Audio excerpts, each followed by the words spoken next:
Imaginou o futebol sem Pelé, sem Garrincha, Eusébio, Vinícius Júnior? Parece impossível, não é? Mas o caminho desses gigantes não foi fácil. Muito antes deles serem aplaudidos por milhões, eles enfrentaram desafios que vão além das quatro linhas. Enfrentaram o preconceito, o racismo e a exclusão. Nesse vídeo, vamos mergulhar nessa emocionante história de como os jogadores negros transformaram o futebol e conquistaram o respeito que lhes era negado. Vamos fazer aí uma cronologia entre o negro no futebol e na sociedade.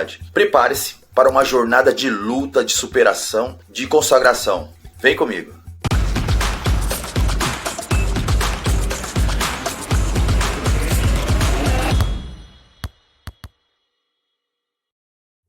Em 1894, o futebol surge no Brasil, vindo da Inglaterra, na bagagem de praticamente dois jovens estudantes, como Charles Miller, veio para São Paulo, e Oscar Cox, para o Rio de Janeiro. O futebol ele era um esporte de elite, ele era praticado por estudantes de classe alta. Muitos se reuniam nos clubes para praticar esse esporte, porém só podiam jogar os que fossem sócios. O futebol ele se diferenciava nas classes, nas raças e trazia assim um status de aceitação na sociedade. Mas aos poucos o futebol ele foi se popularizando. Negros, mulatos, trabalhadores e desempregados, eles foram se interessando pelo esporte, porém eles apenas jogavam nas várzeas e nas periferias das cidades. E em 1900 é criada a Associação Atlética Ponte Preta, nossa famosa Ponte Preta. Ela é considerada a primeira democracia racial de futebol, porque ela tinha negros no seu quadro diretivo, quanto dentro de campo também. Miguel do Carmo, um dos funcionários, ele também era meio-campista, ele jogava na equipe e foi o primeiro negro a jogar em um time de futebol no Brasil. Os Correios, na época, eles prestaram uma homenagem e criando um selo. Em 1905, o Bangu Atlético Clube, que foi fundado por ingleses, mas ele era formado por operários da fábrica de tecidos lá de Bangu. Foi o primeiro clube do estado a escalar um negro, que foi o Francisco Carregal. O Fluminense, em 1910, também teve seu primeiro jogador negro. O nome dele era Alfredo Guimarães. Agora, já em Porto Alegre, criaram a Liga Canela Preta para reunir ali times de futebol formados pela sua maioria por jogadores negros. Agora, em Porto Alegre também, a situação socioeconômica da cidade, da maioria da população negra, era precária. Os recém-saídos da escravidão, os negros, eles ocupavam os piores espaços, os piores ambientes, sem moradias, os piores empregos, mesmo com toda essa adversidade. Por ironia da história, o primeiro ídolo do futebol brasileiro foi Arthur Friedenreich. Ele era um mulato, filho de um alemão com uma negra brasileira. Ele marcou o primeiro gol que deu o título continental ao Brasil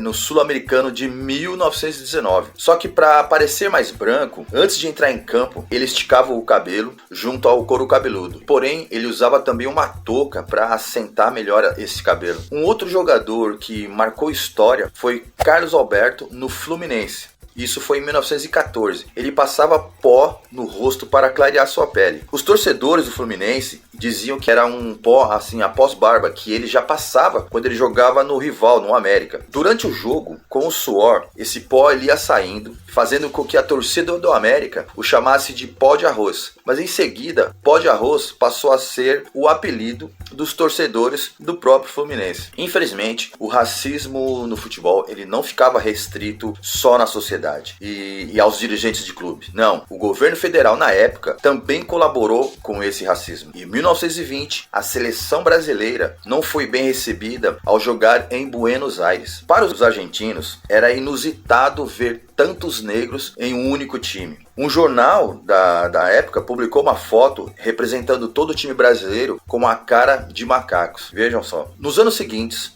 os presidentes Epitácio Pessoa e depois Arthur Bernardes, eles concederam à Confederação Brasileira de Desportos da época um prêmio para participar dos campeonatos sul-americanos dos respectivos anos. Não podiam convocar jogadores negros para esse campeonato, para que fosse projetada uma imagem no exterior composta aí pelo melhor da sociedade brasileira. Bem, em 1923, o Vasco da Gama causou umas polêmicas, porque ele tinha no seu elenco a maioria de atletas negros e chegou a ser campeão carioca. Porém, em seguida, os outros clubes, eles formaram uma liga, a Associação Metropolitana de Esportes Atléticos. Essa entidade, a qual o Vasco ele poderia se filiar, porém, ele só poderia se filiar se dispensasse os seus jogadores negros. Com a entrada dos negros e mulatos nas equipes, o nível de futebol aí foi aumentando, esse nível foi ficando muito melhor e os times, eles foram sendo obrigados a incluir os negros. Os sócios do Fluminense, eles externaram o seu preconceito, pois eles não queriam que os negros eles frequentassem a sede do clube. E para atender a essa reclamação, a diretoria separou os sócios dos jogadores e o Fluminense empregou os seus jogadores como assalariados, fazendo com que esses jogadores eles entrassem pela porta dos funcionários e não como sócios do clube, os sócios de elite. Bom, tudo isso se deu em 1930, colaborando então mais tarde em 1933 com o início da profissionalização. Nesse ano o Bangu ele se torna campeão com um time de maioria negra. Então aí os atletas eles passaram a ser contratados e pagos conforme o seu nível técnico e a cor da pele deixou de ser determinante. Com essa abertura de oportunidades surgiram grandes talentos negros, como o Fausto, que era o Maravilha Negra na Copa de 1930, Leônidas da Silva, o Diamante Negro, criador da bicicleta, foi destaque na Copa de 1938. E então a presença dos negros na seleção ainda era mal vista. E em 1950, na Copa do Mundo, o Brasil ele foi derrotado na final por 2-1 pelo Uruguai, em pleno Maracanã. Porém, 3 jogadores negros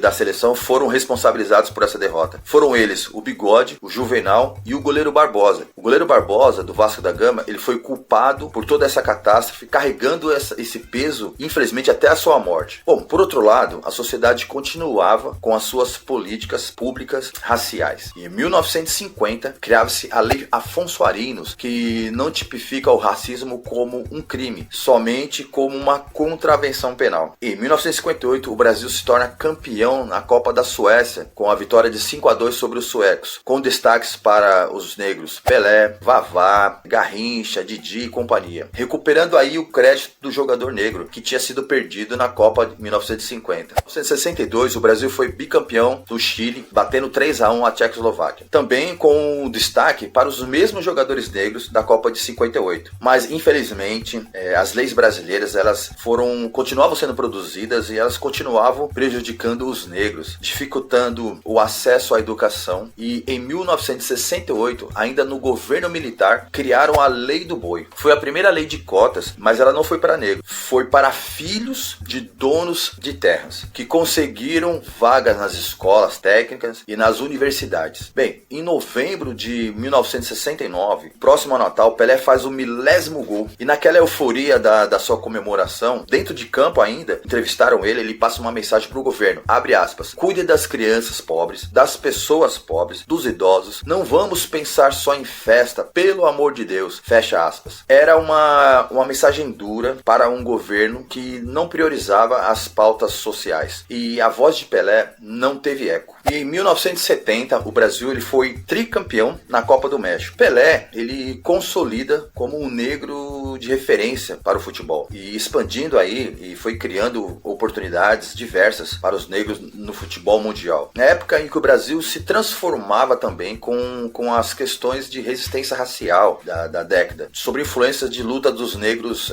norte-americanos, com o movimento Black Power, todo esse contexto. E em 1988, para comemorar 100 anos da abolição, houve a Marcha contra a Farsa da Abolição. Foi um movimento histórico no Rio de Janeiro, onde milhares de pessoas marchando, saindo da Candelária, com o objetivo de chegar até o busto de Zumbi dos Palmares, que ficava na Praça 11. Mas essa marcha ela foi impedida pela barricada da Polícia Militar. Aí foi criado um cartaz na época, dessa marcha, que mostrava uma foto de um grupo de negros acorrentados pelo pescoço na época da escravização, e uma outra foto de um grupo de negros presos pela polícia, pescoço acorrentados também. Foi um verdadeiro retrato ali da realidade, ou seja, seja, 100 anos depois, nada havia mudado. Em 1994, o Brasil foi tetracampeão do mundo nos Estados Unidos, com destaques para vários jogadores negros: Romário, Zinho, Mauro Silva, Mazinho e companhia. Motivos de comemoração? Nem tanto. Bom, a gente vai vendo e acompanhando que, infelizmente, as poucas conquistas vêm com muita demora, com muito sofrimento. Somente em 2001 houve a Conferência de Durban, foi a terceira conferência mundial contra o racismo, contra a discriminação racial, a xenofobia e outras intolerâncias. O Estado, ele reconhece que terá que fazer políticas públicas de reparação e ações afirmativas. Em 2002, Brasil pentacampeão na Copa do Mundo, no Japão e na Coreia, com destaques também para vários jogadores negros: Ronaldo, Ronaldinho, Rivaldo e companhia. Eram 13 jogadores negros nesse elenco. Em 2003, vem a lei que estabelece as diretrizes e as bases da educação nacional para incluir no currículo oficial da rede de ensino a obrigatoriedade do tema História da Cultura Afro-Brasileira. Porém, até hoje, esse tema ainda não acontece na sua totalidade. Bem, o tempo ele foi passando, o futebol foi se desenvolvendo e com ele também as formas de racismo. O negro, com toda a sua força e cultura, ele participou da construção do país, da construção do Brasil, mesmo por um bom tempo de forma escrava. Foi o que vimos até aqui. Da mesma maneira, o negro, com toda a sua técnica de lutas e humilhações, ele participou também do desenvolvimento do futebol. E mesmo conquistando a profissionalização, ainda ele é vítima de um racismo que permeia todo esse ambiente. A gente pode apontar aqui alguns casos de racismo só no futebol brasileiro, sem contar os casos que acontecem em outras partes do mundo também. Em 2005, o ex-jogador e atual comentarista, o Grafite, ele sofre de racismo, quando ele atuava na época pelo São Paulo. E os casos